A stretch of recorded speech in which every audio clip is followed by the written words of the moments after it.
Wannan mutumin yana bayyana cewa sun gode wa Allah da mulkin shugaban ƙasa Muhammadu ya ƙare.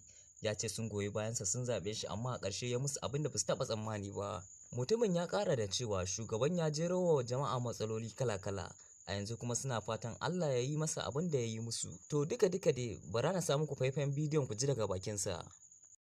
Ina gode wa Allah da muka ga ƙarshen Buhari.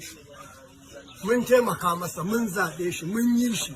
Wanda ba sa son sama ganin su muke kamar kafin taro sisi mun tara ba abin da ba mu yi wa mutumin nan na arziki ba, amma dinga jero mana tsiya kala to yau gashi abin da imanin Allah yi masa.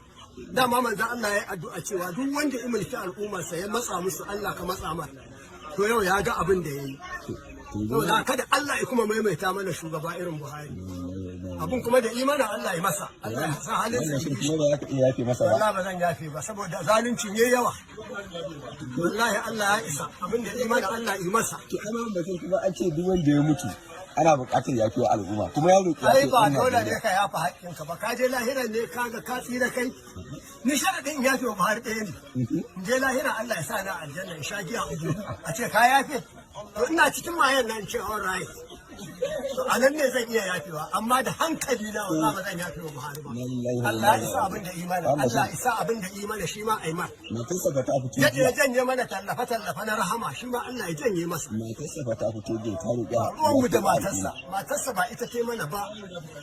Matarsa ba ita ce mana ba, shi imana ba shawarar da bata bashi ba ita ta yaki.